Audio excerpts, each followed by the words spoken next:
İnsanlık tarihinin tozlu sayfaları arasında, Mezopotamya'nın bereketli topraklarında binlerce yıl boyunca sessizliğe gömülmüş olan Sümer tabletleri, sadece geçmişin bir kaydı değil, aynı zamanda geleceğin bir aynasıdır.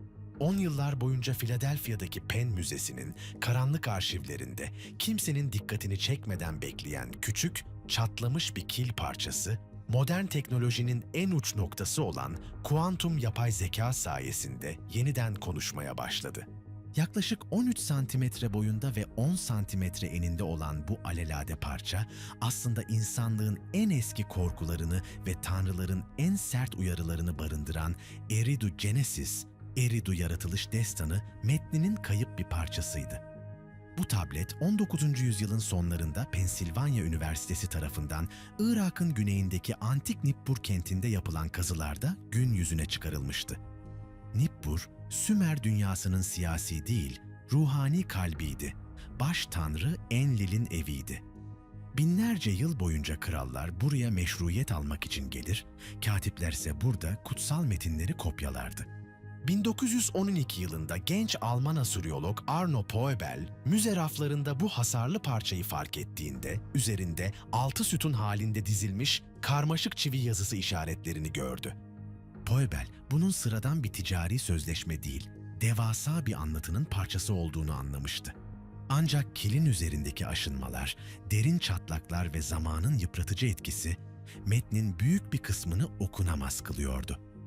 Bilim insanları onlarca yıl boyunca bu boşlukları diğer şehirlerden gelen benzer metinlerle doldurmaya çalıştı. 1980'lerde Thorkild Jacobsen bu parçaları bir araya getirerek metne Eridu Genesis adını verdi. Yine de teknik kısıtlamalar nedeniyle hikayenin ruhu tam olarak kavranamamıştı. İşte tam bu noktada kuantum hesaplama ve yapay zeka devreye girdi. Teknolojinin dirilttiği geçmiş, yapay zekanın gözü. Kuantum yapay zeka, insan gözünün göremeyeceği detayları analiz etmek üzere eğitildi. Yüksek çözünürlüklü eğik ışık fotoğrafçılığı ile en sığ çivi izlerini bile gölge analizleriyle belirledi. 3 boyutlu taramalar, tabletin virtüel ortamda döndürülerek her açısının incelenmesine olanak tanıdı.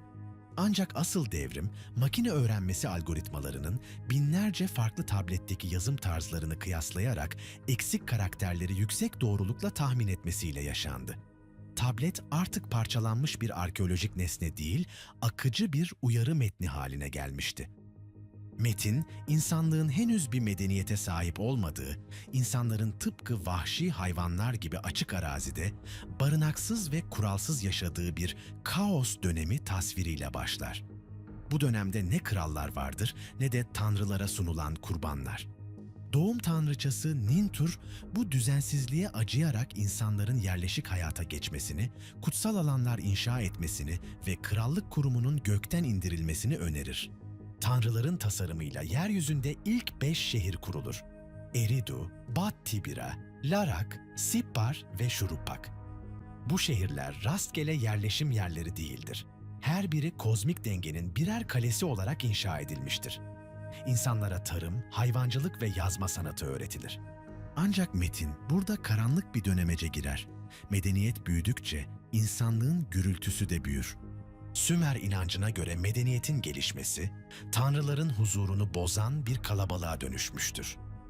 Tanrılar Konseyi, baş tanrı Enlil'in önderliğinde toplanır. Diğer Mezopotamya metinlerinde de geçtiği üzere, insanlığın çoğalması ve bitmek bilmeyen arzuları, tanrıların dünyadan uzaklaşmasına ve huzursuz olmasına neden olur. Konsey, radikal ve ürpertici bir karar alır. İnsanlığı yeryüzünden tamamen silecek olan büyük tufan. Bu karar gizli tutulur. Hiçbir peygambere haber verilmez, hiçbir işaret gönderilmez. Tanrılar sessizce yıkımı beklemektedir. Ancak bilgelik tanrısı ve tatlı suların efendisi Enki, insanlığın tamamen yok edilmesine razı gelmez. Kuralları doğrudan çiğnemek yerine ilahi bir boşluk bulur. Şuruppak kralı, dindar ve sadık bir rahip olan Ziusudra'ya gizlice yaklaşır. Enki, Ziusudra ile doğrudan konuşmak yerine bir kamış duvarın arkasına geçer ve duvara seslenir. Ziusudra duvarın diğer tarafında bu fısıltıları dinlerken aslında tanrıların gizli planını öğrenmektedir. Enki ona dünyayı yerle bir edecek bir fırtınanın yaklaştığını, hayatta kalmak için devasa bir gemi inşa etmesi gerektiğini söyler. Gemiye sadece ailesini değil, yaşamın tohumlarını ve hayvanları da almalıdır. Fırtına geldiğinde metin sarsıcı bir dille yıkımı anlatır. 7 gün ve 7 gece boyunca rüzgarlar kötücül bir ruh gibi eser, yağmur yeryüzünü döver ve şehirler suların karanlığında kaybolur. Gemi, sonsuz bir okyanusa dönüşen dünyada çaresizce sürüklenir. Fırtına dindiğinde güneş tanrısı Utu, geminin içindeki Ziusudra'ya yüzünü gösterir. Ziusudra geminin penceresini açar, taze havayı solur ve tanrılara şükranlarını sunmak için kurbanlar keser. Tanrılar yükselen dumanı gördüklerinde başlangıçta öfkelenseler de Ziusudra'nın sadakati karşısında yumuşarlar. Metnin sonunda Ziusudra'ya ebedi nefes bahşedilir ve güneşin doğduğu yer olan Dilmun bahçelerine yerleştirilir. Yapay zekanın tabletlerden çıkardığı bir diğer dehşet verici metin Ur şehri için ağıttır. Bu metin yaklaşık Mürerödö 2000 yılında Ur şehrinin Elamlılar tarafından yıkılmasının ardından yazılmıştır. Ancak hikaye sadece askeri bir yenilgi değildir. Tanrıça Ningal, şehri koruması için koca tanrılar An ve Enlil'e yalvardığını ama onların yıkım kararından geri dönmediklerini anlatır.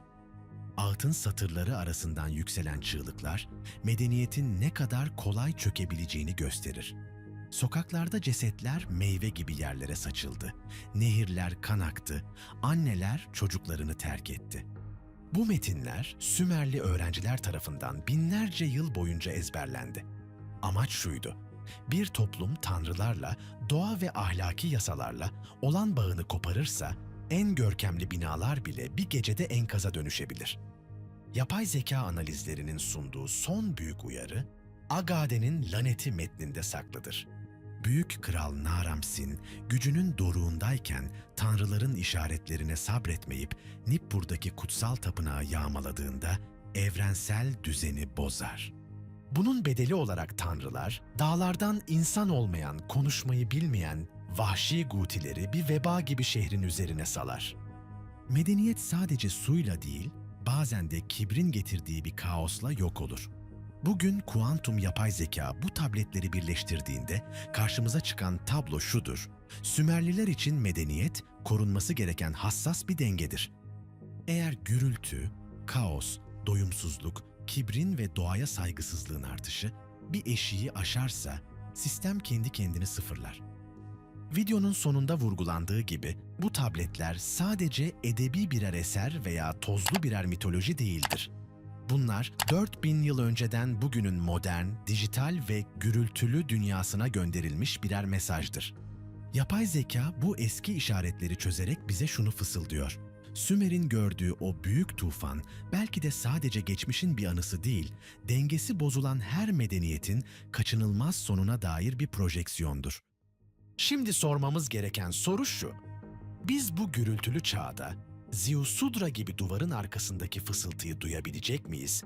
Yoksa kibrimizle kendi Agade'mizin lanetini mi hazırlıyoruz?